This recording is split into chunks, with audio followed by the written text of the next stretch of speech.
ॐ नमः सिद्धेभ्यः।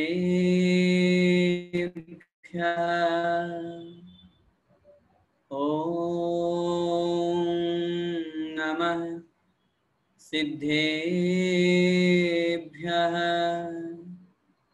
ॐ नमः सिद्धेभ्यः। नमः श्रीवर्धमानाय निर्धूतकलिलात्मने सालोकानां त्रिलोकानां यद्विद्यादर्पणायते।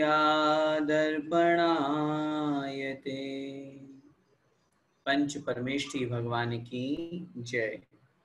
द्वादशांग जिनवाणी माता की जय। आचार्य भगवंत श्री समंत भद्र स्वामी मुनि महाराज की जय। आचार्य भगवंत श्री विद्यासागर जी महामुनिराज की जय। पूज्य गुरुदेव मुनि पुंगव श्री सुधा सागर जी महाराज की जय। अढ़ाई द्वीपस्थ समस्त मुनिराजों की जय। आचार्य भगवंत श्री समंत भद्र स्वामी द्वारा विरचित हम श्रावकों के लिए महान उपयोगी श्री रत्नगर श्रावकाचार्य ग्रंथ का हम स्वाध्याय कर रहे हैं और सम्यक दर्शन अधिकार में हम सम्यक दर्शन के महत्व को समझते हुए उस सम्यक दर्शन को अपने जीवन में हम कैसे अपना सकते हैं, उसको अपनाने से हमारे जीवन में क्या परिवर्तन आएगा, हमारी आत्मा का कैसे कल्याण होगा, ये सब विषय हम यहाँ पर पढ़ रहे हैं और समझ रहे हैं। पिछली कक्षा में हमने उस सम्यक दर्शन के महत्व को समझते हुए धर्म और पाप की बात की थी, जहां एक तरफ धर्म के प्रभाव से एक श्वान जो तिर्यंच जाति का जीव है वो भी देव पर्याय को प्राप्त हो जाता है, वही पाप के प्रभाव से एक देव भी जो अच्छी गति मानी जाती है वहां से निकल करके और वो तिर्यंचों में आचार्य ने लिखा वे भवनत्रिक देव जब मिथ्या दर्शन के साथ में मरण करते हैं और उस लालसा के साथ में कि यदि मैं ये जो पूरा का पूरा मुझे यहाँ जो वैभव मिला है काश मुझे अगली पर्याय में भी मिले, और अब इस पर्याय में तो मेरा छूट रहा है, बहुत दुखी होते हैं। आचार्य ने लिखा वे देव मर करके एकेंद्रिय में जन्म लेते। पाप के प्रभाव से, मिथ्यात्व के प्रभाव से जीव पूरे संसार में परिभ्रमण करता है, और हमने ये बहुत अच्छी तरह से श्लोक समझ लिया था, त्रैकाले त्रिजगत, पूरे तीनों कालों में और तीनों लोकों में सम्यक्त्व के समान या सम्यक्त्व के बराबर कोई श्रेष्ठ श्रेयस्कर नहीं है। अब जब बात ये हमारी बनती है कि जो सर्व काल में, जो सर्वलोक में सर्वश्रेष्ठ हो, कौन ऐसा महान व्यक्तित्व है जो उसे प्राप्त करना चाहता है, तो हम सबका हाथ उसमें ऊपर हो, हम भी प्राप्त करना चाहते। मिथ्यात्व की जहां तक बात है, तीनों लोकों में तीनों कालों में ऐसा सबसे बड़ा पाप मिथ्यात्व जो है वो ऐसा कहा गया है कि उसके बिना और कोई पाप है ही नहीं।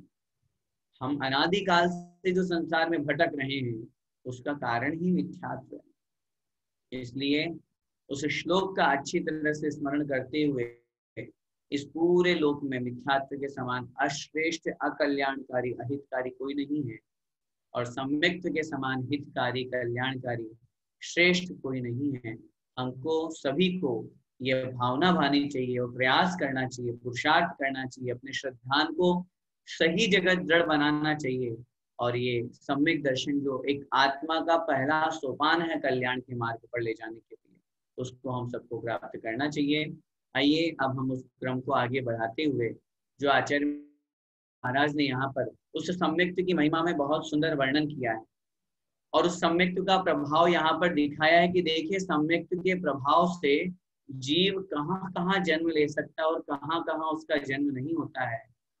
सम्यक दर्शन का इस आत्मा पर कितना बड़ा प्रभाव पड़ता है, एक गुण का गुणी के ऊपर कितना बड़ा प्रभाव पड़ता है, ये वर्णन हम इस अगले श्लोक में पढ़ेंगे।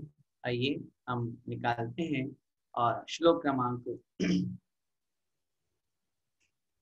हाँ, श्लोक क्रमांक 36 निकाल लीजिए, जिसमें आचार्य महाराज श्लोक क्रमांक 35 सॉरी, जिसमें आचार्य महाराज उस सम्यक दर्शन के प्रभाव से अनुत्पत्ति के स्थान, अनुत्पत्ति का मतलब कहाँ कहाँ वह जन्म नहीं लेता है वो यहाँ बताएंगे। सम्यक दर्शन शुद्धा, सम्यक दर्शन शुद्धा नारक तिर्यं नपुंसकस्त्वित्वानि, नपुंसकस्त्वित्वानि दुष्कुल विकृताल्पायुर्, विकृताल्पायुर् दरिद्रतां च व्रजन्ति नाप्यव्रतिकाः, नाप्यव्रतिकाः। एक एक चरण बोलेंगे।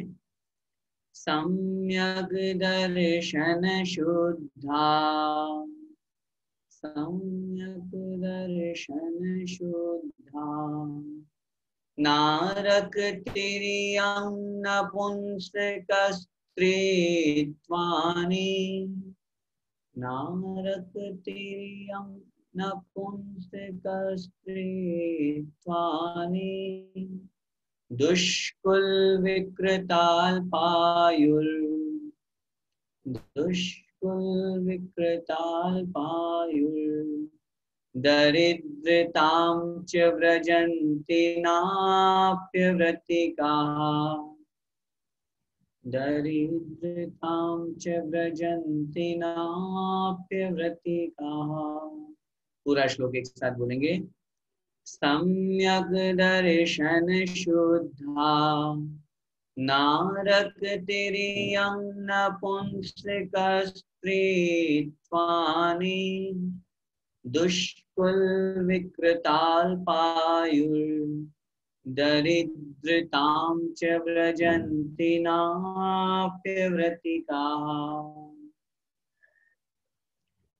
सम्यक दृष्टि जीव कहाँ कहाँ जन्म नहीं लेता है, इसका हम यहाँ पर वर्णन पढ़ रहे हैं।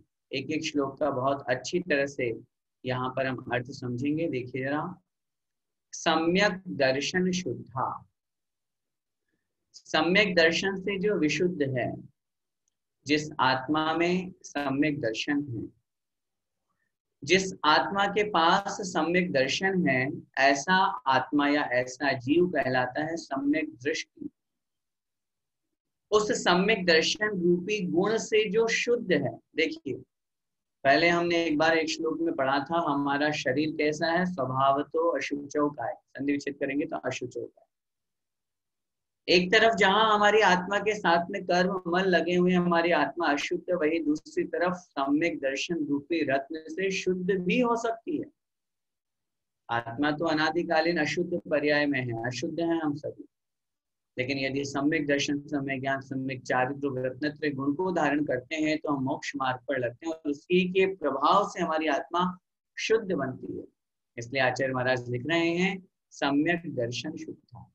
जो सम्यक दर्शन से शुद्ध है, विशुद्ध है, ऐसा वह जीव, ऐसा वह प्राणी कहाँ, नारक तिर्यं नपुंसकस्त्रित्वानि, नारक मतलब नरक गति में, नरकायु को, तिर्यंक माने तिर्यंच गति को, तिर्यंच पर्याय में, नपुंसक पर्याय में, और स्त्रित्वानि स्त्री पर्याय को। आगे हम पढ़ेंगे, न व्रजंती नहीं जाता। सम्यक दृष्टि जीव नरक में गमन नहीं करता, तिर्यंच गति में गमन नहीं करता, नपुंसक पर्याय को प्राप्त नहीं होता और स्त्री पर्याय को प्राप्त नहीं होता। दुष्कुल विकृताल्पायुर, दुष्कुल अर्थात नीच कुल में, गंदे कुल में, जिसको देख करके लोग ये कहें अरे यार ये कौन सा आदमी आ गया पास, ऐसे कुल में। विकृत, विकृत माने विकलांग, ऐसा नहीं विकलांग पैदा हो, नहीं, सम्यक दृष्टि पैदा नहीं होता विकलांग, सम्यक दृष्टि संपूर्ण अंगों के साथ में। अल्पायु, कम आयु वाला नहीं। आचार्यों ने लिखा 8 वर्ष अंतर मुहूर्त से कम आयु को अल्पायु के अंतर्गत लिया जाता है। इसलिए अल्पायु में जन्म नहीं। दरिद्रताम च, और गरीबी को भी, च मतलब और, व्रजंती मतलब प्राप्त होता है, न मतलब नहीं। नाप्य व्रति का लिखा है ना, संधि विच्छेद करेंगे, न अपि अव्रति कहा। न मतलब नहीं, अपि मतलब भी, अव्रति कहा मतलब अव्रति भी। वह सम्यक दृष्टि जीव अव्रति है, व्रतों से रहित है, उसके बावजूद भी सम्यक दर्शन के प्रभाव से वह नरक पर्याय में, तिर्यंच पर्याय में, नपुंसक पर्याय में, स्त्री पर्याय में, नीच कुल में, विकलांग, अल्प आयु वाला, कम आयु वाला अथवा गरीबी को प्राप्त नहीं होता है। किसका प्रभाव है? सम्यक दर्शन का प्रभाव। आचार्य महाराज कितना स्पष्ट यहाँ पर इस श्लोक के माध्यम से हमें समझा रहे हैं। समझिए भावार्थ के रूप में सम्यक दर्शन का कितना बड़ा महत्व है कि एक सम्यक दर्शन के प्रभाव से वह जीव नरक पर्याय को प्राप्त नहीं होता, क्योंकि नरकायु का बंध, तिर्यंच आयु का बंध वही करता है जो मिथ्या दृष्टि होता है। सम्यक दृष्टि कभी भी नरकायु का, तिर्यंच आयु का, इवन मनुष्य आयु का भी बंध नहीं करता। जब हम सिद्धांत की बात करते हैं तो सम्यक दृष्टि जीव सम्यक दर्शन के साथ में यदि कभी आयु बंध करता है तो नियम से देवायु का करता है, और देवायु में भी वैमानिक देव, भवनत्रिक नहीं बनता। लेकिन अगर किसी ने पहले मनुष्य पर्याय का बंध कर लिया मिथ्या दृष्टि अवस्था में, और बाद में अगर वो सम्यक दर्शन प्राप्त करता है तो उसके प्रभाव से सम्यक दर्शन के साथ वो बहुत भूमि में जन्म लेता। नरकायु में भी जीवों, आचार्य स्पष्ट कह रहे हैं, सम्यक दृष्टि जीव नरकायु का बंध नहीं करता। लेकिन अगर किसी ने कदाचित पहले नरकायु का बंध कर लिया और बाद में सम्यक दर्शन प्राप्त कर लिया, लेकिन कौन सा? क्षयिक सम्यक दर्शन, तो वो मात्र पहले नरक में जाएगा, उससे नीचे नहीं जा सकता, क्योंकि क्षयिक सम्यक दर्शन एक बार होने के बाद छूटता नहीं है, हमेशा साथ में रहता है जीव के, सिद्धावस्था तक साथ देगा, वो साथ चलेगा। इसलिए वो पहले नरक को छोड़ करके और आगे के नरकों में नहीं जाता। देखिए सम्यक दर्शन का प्रभाव, और मैं इसलिए बार बार आपसे निवेदन कर रहा हूँ, कम से कम हमारे जीवन में इस मनुष्य पर्याय में तो हम सभी को सम्यक दर्शन प्राप्त करना ही करना है, एक ही लक्ष्य है। तिर्यंच आयु को प्राप्त नहीं होता। आज कितने तिर्यंच जीवों को हम देखते हैं, मक्खी मच्छर, इतने छोटे छोटे जीव जिनको हम जानते भी नहीं, घास के वहां पे, पेड़ पौधों पे, फल फूलों में कितने जीव होते हैं। सम्यक दृष्टि जीव ऐसे तिर्यंच आयु को, तिर्यंच बने को प्राप्त नहीं होता। नपुंसक पर्याय को प्राप्त नहीं होता, क्योंकि वो अपनी आत्मा का कल्याण नहीं कर सकता उस पर्याय में। स्त्री पर्याय भी एक पर्याय है। जब आत्मा के कल्याण करने की बात आएगी तो आचार्य ने लिखा, कल्याण तो नग्नो ही मोक्ष, नग्न वेश ही होगा, नग्नता ही मोक्ष मार्ग है। जब भी कल्याण होगा नग्न दिगंबर वेश से ही होगा, और वो मात्र अधिकार पुरुषों को है, अनादिकालीन परंपरा है। स्त्रियों के सहनन नहीं होता, स्त्रियों में स्वभाव से लाज शर्म होती है, इस वजह से वो वहां पर उस स्थिति को, नग्नत्व को, दिगंबरत्व को प्राप्त नहीं कर सकते। आचार्यों ने बहुत स्पष्ट लिखा, सम्यक दृष्टि जीव नहीं जाता इन पर्यायों में, नीच कुल में पैदा नहीं होता। सम्यक दर्शन का प्रभाव देखिए, भगवान की भक्ति का प्रभाव, भगवान पर विश्वास करने का प्रभाव, नीच कुल में पैदा नहीं होता। लेकिन साथ में ये भी, इन बातों को ये तो समझना ही अपन को कि इन पर्याय में वो जन्म नहीं लेता, लेकिन ये भी समझना है कि जो जो आज इन पर्यायों में है, निश्चित रूप से नियम से वो सम्यक दृष्टि नहीं थे। अगर होते तो इन पर्याय को कैसे प्राप्त होते? तिर्यंच आयु में अगर कोई पहुंच रहा है, भूमि को छोड़ दीजिए, कर्म भूमि का तिर्यंच यदि कोई बन रहा है तो वो जन्म के समय मिथ्या दृष्टि है। क्षयिक सम्यक दृष्टि जीव तिर्यंच में जन्म नहीं लेता। पहले नरक को छोड़ करके और अगले 7-6 नरकों में अगर कोई जन्म ले रहा है, सम्यक दर्शन के साथ में नहीं ले रहा। क्षयिक श्रमिक सम्यक दृष्टि तीसरे नरक तक जन्म लेते हैं, लेकिन उनका सम्यक दर्शन छूटता है।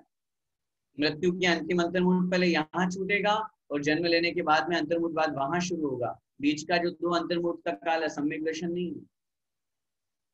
स्त्री पर्याय में चाहे वो शची इंद्राणी भी क्यों ना हो, भगवान की माता भी क्यों ना हो, अगर उसने स्त्री पर्याय को वो प्राप्त है, सम्यक दर्शन नहीं है।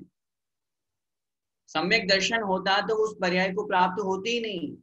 नपुंसक पर्याय जितने भी है सब मिथ्या दृष्टि है। क्या श्रद्धा न उनके, न पहले था न अभी है। हम कितने सौभाग्यशाली हैं कि हम उच्च कुल में पैदा हुए हैं, जैन कुल हमको मिला, मनुष्य पर्याय हमको मिली है, सच्चे दिगंबर साधुओं के दर्शन आचार्य भगवान के जैसे गुरु अपन को मिले हैं, सच्चे देव सच्चे शास्त्र और सच्चे गुरु का श्रद्धान करने को हमें आदेश मिला है। ऐसे अवसर पर अगर हम उन पर श्रद्धान दृढ़ विश्वास करते हैं तो निश्चित रूप से हमें सम्यक दर्शन की प्राप्ति होती है। हम सब उस सम्यक दर्शन को प्राप्त करते हैं।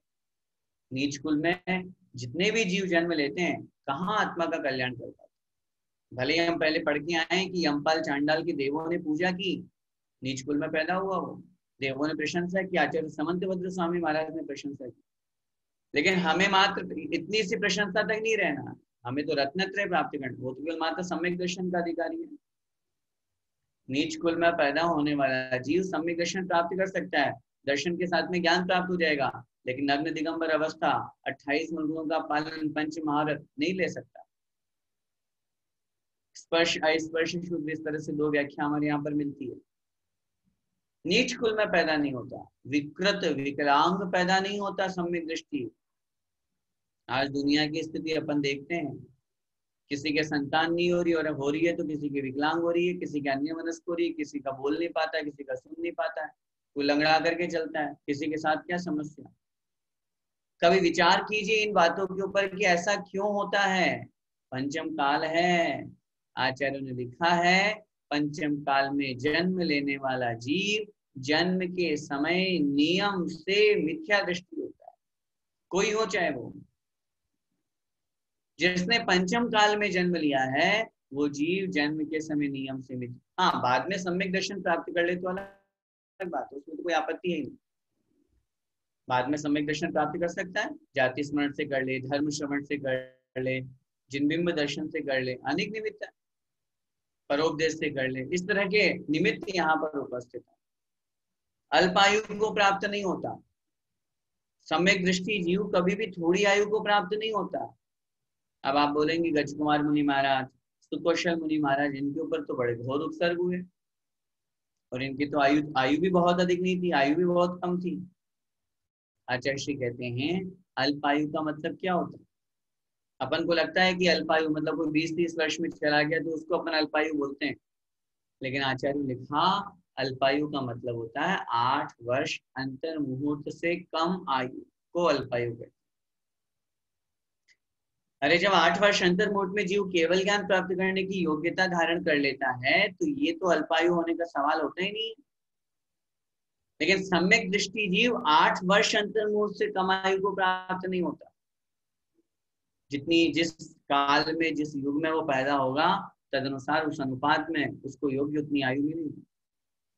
और फिर भी अगर उसको कम आयु, कम का मतलब जैसे अपन चर्चा करें भगवान महावीर स्वामी 72 वर्ष की अवस्था में मुक्ति को प्राप्त हो, उनकी आयु 72 वर्ष की। और चतुर्थ काल के अंत की घटना है तो चतुर्थ काल के अंत में उत्कृष्ट आयु 120 वर्ष की होती है। बहुत से लोग अक्सर ये प्रश्न करते हैं कि भगवान को तो पूरी आयु मिलनी चाहिए थी, कम आयु क्यों मिली। मैं कहता हूँ कम आयु मिली तो ज्यादा अच्छा है ना, मोक्ष जल्दी मिल गया। अगर 120 वर्ष की आयु होती तो भगवान को संसार में एक्स्ट्रा और कितना रहना पड़ता, ये तो और अच्छा। हाँ सुख में कमी होती या कहीं उनके और किसी काम में कमी होती तो मानते, आयु ज्यादा होना इंपॉर्टेंट नहीं है। आयु ज्यादा होना तो और ज्यादा दुख का कारण है, और ज्यादा संसार में परिभ्रमण है। कम आयु हो और उस कम आयु में हम अपनी आत्मा का कल्याण कर लें, ऐसी भावना अपन लोगों की होनी चाहिए। इसलिए सम्यक दृष्टि जीव अल्पायु को प्राप्त नहीं होता। और सबसे महत्वपूर्ण बात, दरिद्रताम च व्रजन्ति न, गरीबी को प्राप्त नहीं होता। सम्यक दृष्टि जीव के पास में गरीबी हो ही नहीं सकती। सम्यक दर्शन के प्रभाव से इतना पुण्य उसका बढ़ेगा कि धन संपत्ति उसके पीछे दौड़ करके आएगी। लोग कहते हैं धर्म में क्या पड़ा है, धर्म क्या चीज है। दुनिया में जितने भी अमीर हैं, जितने भी करोड़पति, खरबपति, नीलपति, न जाने कौन कौन से पति हैं, कितने लोगों, कितने करोड़ों अरबों खरबों रुपए लोगों के पास में, अब आप कहेंगे उनके पास कौन सा सम्यक दर्शन, बिल गेट्स के पास में, अंबानी के पास में, टाटा बिरला के पास में, जितने भी बड़े बड़े लोग हैं जिनके पास खूब रुपया पैसा, कोई बात नहीं। अभी हम लोगों को इनका रुपया पैसा दिख रहा है क्योंकि इनका पूर्वकृत पुण्य है।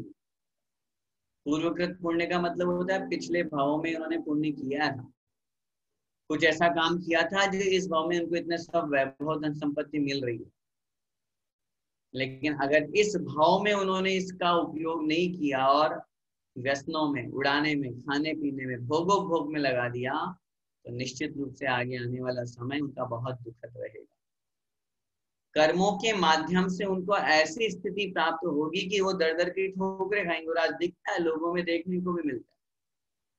और मैं तो साफ दूसरी बात ये और कहता हूँ, बहुत अधिक पैसा सुख का कारण अगर होता तो फिर आचार्य महाराज वो सूत्र क्यों लिखते तत्वार्थ सूत्र में, जैसे जैसे ऊपर जाते हैं तो क्या क्या कमी होती जाती है। गति शरीर परिग्रहाभिमान तो ही ना देवों में, वैमानिक देवों का वर्णन जहाँ आचार्य उमा स्वामी महाराज ने तत्वार्थ सूत्र में किया, वहां उन्होंने कहा जो जो ऊपर जाएंगे तो ऊपर ऊपर के देवों में गमन, गमनागमन, आना जाना, उनके शरीर की अवगाना, अभिमान और परिग्रह ये कम कम होता जाता। और जहां उन्होंने अधिकता की बात की वहां उन्होंने लिखा स्थिति प्रभाव सुखद द्युतिलेशा विशुद्ध इंद्रियावधि विषयतोधिका। मैं आपका ध्यान आकर्षित करना चाहूंगा सुख शब्द पे। आचार्य उमा स्वामी महाराज लिखते हैं जो जो ऊपर जाते हैं त्यों त्यों सुख अधिक अधिक होता जाता है। अब बताइए, सुख अधिक है और परिग्रह कम है, इसका तात्पर्य क्या है?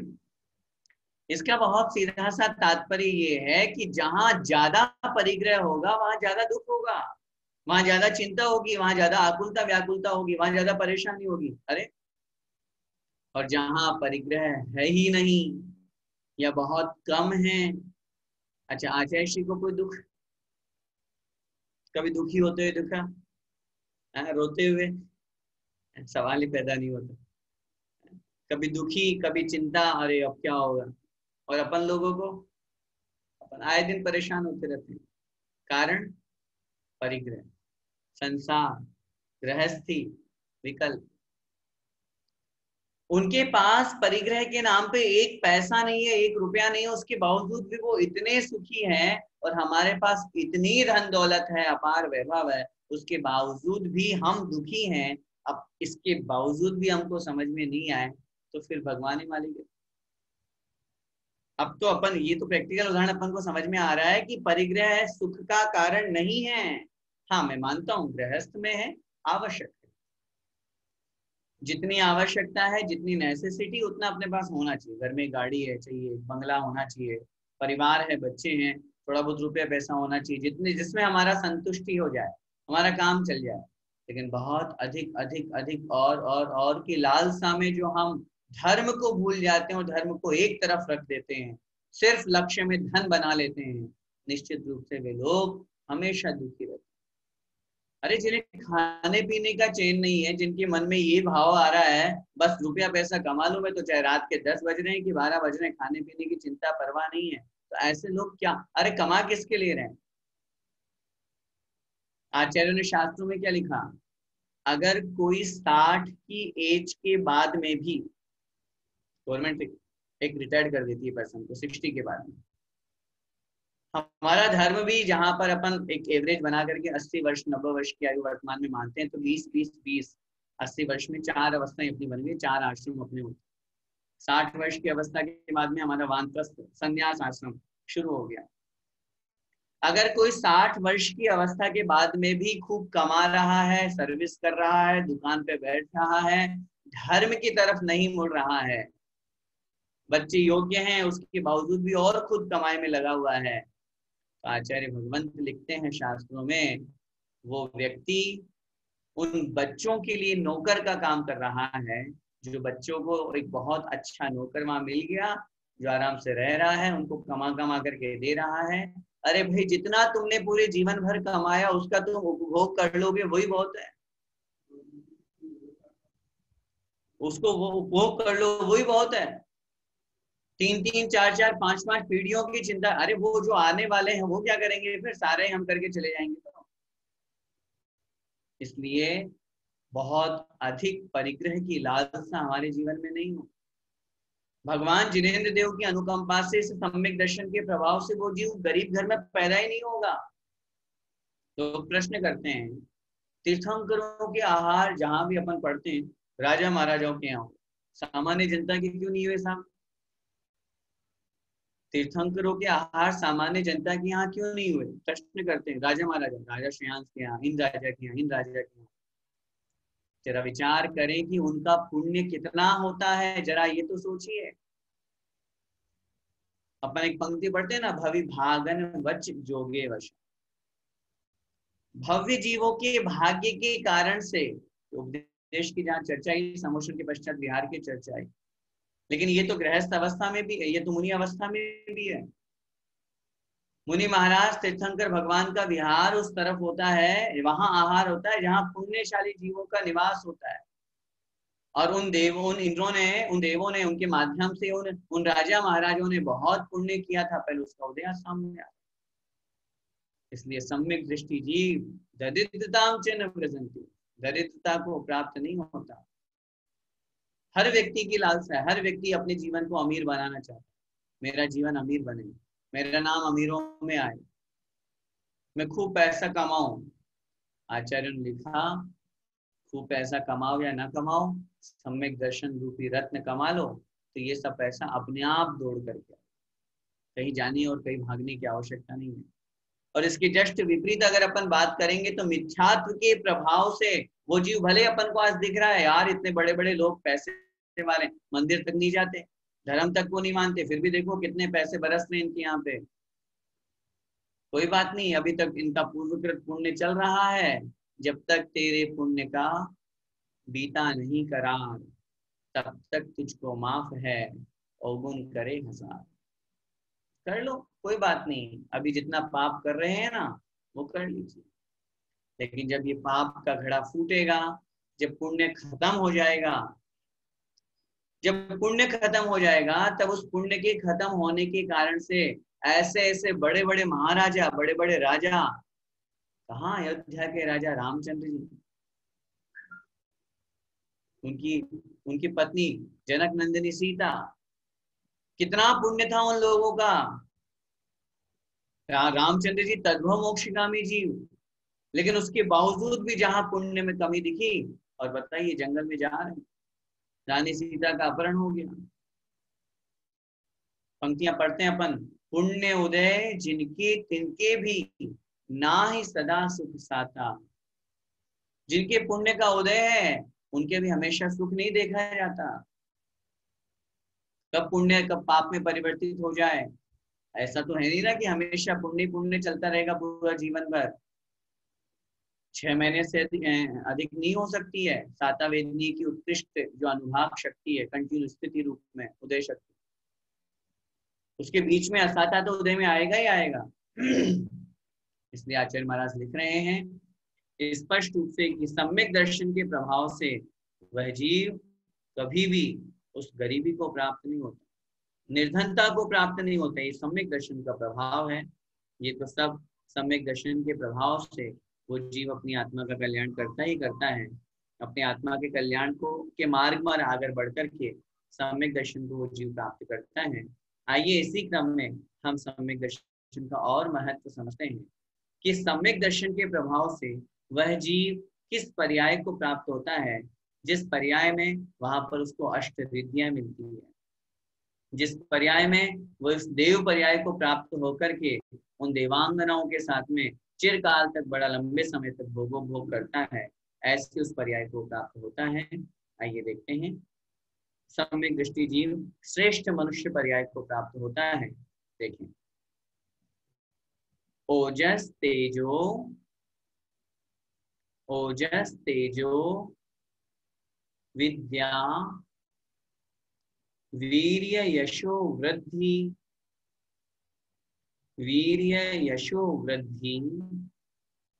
विजय विभव सनाथा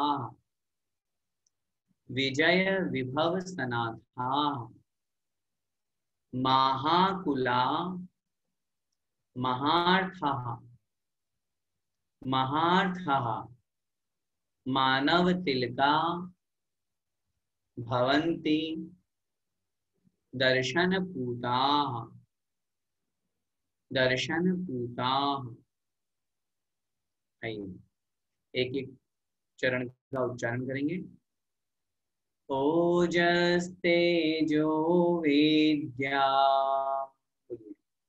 ओजस्तेजो विद्या, वीर्य यशो वृद्धि विजय विभव सनाथा,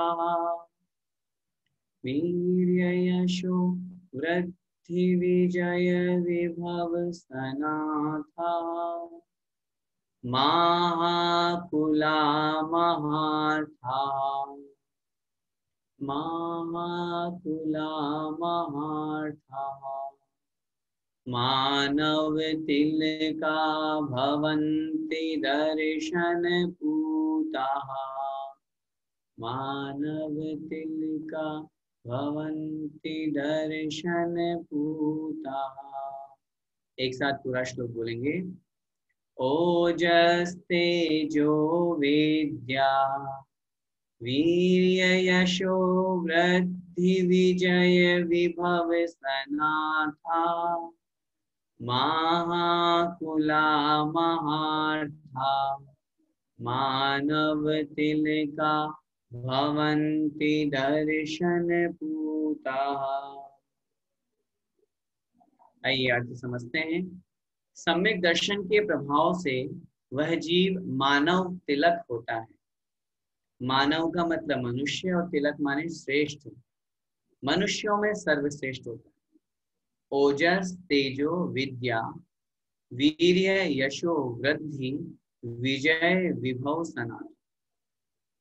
मनुष्यों में सर्वश्रेष्ठ कौन होता है? चक्रवर्ती। यहाँ उसी की बात चल रही है। ओज है अर्थात ओज से युक्त, उत्साह प्रताप। तेज है अर्थात तेज कांति। विद्या मतलब विद्या ज्ञान। वीर्य, वीर्य का मतलब शक्ति। यश है अर्थात कीर्ति, उनकी प्रसिद्धि। वृद्धि, वृद्धि का मतलब बढ़ोतरी, हर चीज में उन्नति प्रगति। विजय विभव सनाथा, विजय मतलब हमेशा विजयी होना, जय जयकार होना, कहीं भी किसी भी स्थिति में हार नहीं मानना। विभव वैभव से, सनाथा माने सहित होना, युक्त होना। सनाथ माने सहित। महाकुला महार्था, महाकुला महान कुल में पैदा होना, उच्च कुल में पैदा होना। महार्था, महान अर्थों से, पदार्थों से, प्रयोजनों से सबसे सुशोभित होना। मानव तिलका, और मनुष्यों में तिलक स्वरूप। तिलक का मतलब जैसे मस्तक पर तिलक सुशोभित होता है, ऐसे मनुष्यों में जो सर्वश्रेष्ठ रूप से चक्रवर्ती के रूप में भवंती मतलब होते हैं। दर्शन पूता, दर्शन से जो पवित्र है। पूत माने पवित्र। सम्यक दर्शन से जो पवित्र आत्माएं हैं वो सम्यक दर्शन के प्रभाव से चक्रवर्ती बनते हैं। लोग चक्रवर्ती बनने की भावना करते हैं, लोग चक्रवर्ती बनना चाहते हैं। ये सोचते हैं कि भगवान मैं चक्रवर्ती बन जाऊं। अरे चक्रवर्ती के भोग वैभव इनको प्राप्त करने की भावना रखने की आवश्यकता नहीं है। सम्यक दर्शन के प्रभाव से वह जीव अपने आप उस पर्याय को प्राप्त होता है। ओज तेज, विद्या, शक्ति, यश, प्रसिद्धि, उन्नति, प्रगति, हमेशा विजय होना, जय जयकार होना, वैभव। चक्रवर्ती का वैभव कितना महान है। महाकुला महार्था, महान कुल, इन सब से युक्त होकर के वे सम्यक दृष्टि जीव मनुष्यों में सर्वश्रेष्ठ तिलक के समान है। समझिए भावार्थ को। आचार्य महाराज क्या कहना चाह रहे हैं? आचार्य महाराज बहुत स्पष्ट यहाँ कह रहे हैं, सम्यक दर्शन के प्रभाव से वह जीव उस मनुष्य पर्याय को भी प्राप्त होता है, तो उस मनुष्य पर्याय में भी वह चक्रवर्ती की संपदा को प्राप्त करता है, चक्रवर्ती के पद को प्राप्त करता है। क्योंकि चक्रवर्ती मनुष्यों में सर्वश्रेष्ठ होता है। उस सर्वश्रेष्ठ चक्रवर्ती की अपेक्षा से, क्योंकि चक्रवर्ती की संपदा के बारे में जब अपन शास्त्रों में पढ़ते हैं, 96,000 रानियां, 9 निधियां, 14 रत्न, लाखों करोड़ों हाथी घोड़े, क्या संपदा होती है चक्रवर्ती। ये जो संपदा प्राप्ति, पिछले श्लोक में हमने पढ़ा कि चक्रवर्ती जो सम्यक दृष्टि जीव होता है वो निर्धन नहीं होता, गरीब नहीं होता, और जब गरीब नहीं होता तो इतना अमीर होता है, इतना अमीर होता है कि दुनिया में ये आपके बिल गेट्स और ये सारे के सारे जो भी मैंने नाम लिए ये तो कुछ भी नहीं है। चक्रवर्ती की संपत्ति के आगे और कौन सा राजा हो सकता है। वर्तमान का पूरा विश्व आर्यखंड का एक टुकड़ा मात्र है, और वो जो चक्रवर्ती होता है तो वो तो पूरे 6 खंडों का राजा है। वर्तमान का पूरे के पूरे विश्व का भी कोई राजा नहीं है अभी वर्तमान में, तो अपने अपने देश के भले ही है, वो भी 5 साल के राजा हैं, वो कौन से हमेशा के राजा हैं। लेकिन चक्रवर्ती तो ऐसा है जो पूरे 6 खंड का अधिपति है, इतना वैभव उसको प्राप्त हो रहा है, लाखों करोड़ों अरबों लोग उनके सेवा में लगे हुए हैं। क्या वैभव है चक्रवर्ती, किसका प्रभाव है ये। आचार्य ने लिखा सम्यक दर्शन का प्रभाव। शब्द की तरफ गौर कीजिए, दर्शन पूता, दर्शन से जो पवित्र है, सम्यक दर्शन से जो सुशोभित है, जिसने अपनी आत्मा को सम्यक दर्शन से सुशोभित किया है, ऐसा वह आत्मा निश्चित रूप से अपनी आत्मा का कल्याण करता है। और चक्रवर्ती की संपदा को प्राप्त करके वो उसी में खुश नहीं होता, उसी में संतुष्ट नहीं होता। एक समय ऐसा आता है कि वो पूरी की पूरी संपत्ति को, हम तो थोड़े से वैभव को नहीं छोड़ पा रहे, हमारे द्वारा तो थोड़ा सा वैभव नहीं छूटा जा रहा है, वहां इतना सारा का सारा वैभव क्षण मात्र में छोड़ करके भरत चक्रवर्ती जैसे महान आत्माएं अपनी आत्मा का कल्याण अंतर मुहूर्त में कर लिया। किसका प्रभाव है ये सम्यक दर्शन का प्रभाव है। आइए, समय आपका हो रहा है। आज की इस कक्षा में जो हमने पढ़ा उस विषय को बहुत अच्छी तरह से समझ करके सम्यक दर्शन को अपने जीवन में हम सबको धारण करना है। और मैंने पहले भी आपसे निवेदन किया था, कुछ पूर्वी पुरुषार्थ नहीं करना, कोई मेहनत करने की आवश्यकता नहीं है, सिर्फ एक श्रद्धान बनाना है। खोटे देव शास्त्र गुरु से दूर होकर के, मिथ्या देव शास्त्र गुरुओं से दूर होकर के, रागी द्वेषी मिथ्या देवी देवताओं से दूर होकर के सच्चे देव, सच्चे शास्त्र और सच्चे गुरु पर अपनी सच्ची श्रद्धान मान्यता बनानी। अपने आप को उतना मजबूत बनाना है कि बस मैं सम्यक दर्शन के साथ में अपने आत्मा का कल्याण करूं। और हम उस समय, देखिए एक विशेष बात ये और अपन यहाँ पर समझ लें, ये सम्यक दर्शन के प्रभाव से चक्रवर्ती बनता है। तो सम्यक दृष्टि जीव ये भावना नहीं भाता कि मैं चक्रवर्ती बनूं, वैभव आदि के लालसा नहीं होती उस जीव की। वो जीव तो अपनी आत्मा का कल्याण करने की भावना रखता है, बस मात्र सिर्फ उस सम्यक दर्शन का वहां पर प्रभाव होता है, उसके प्रभाव से वो जीव चक्रवर्ती बनता है, देव पर्याय को प्राप्त होता है, और भी श्रेष्ठ श्रेष्ठ महान पद है इस संसार में। आगे जाकर के आचार्य महाराज लिखेंगे, उस सम्यक दर्शन के प्रभाव से वो चक्रवर्ती के साथ साथ क्या तीर्थंकर परम पद को प्राप्त करता है, मोक्ष परम पद को प्राप्त करता है। तो ये सब सम्यक दर्शन का प्रभाव है। हम सभी उस सम्यक दर्शन को अपने जीवन में धारण करें और अपनी आत्मा का कल्याण करें।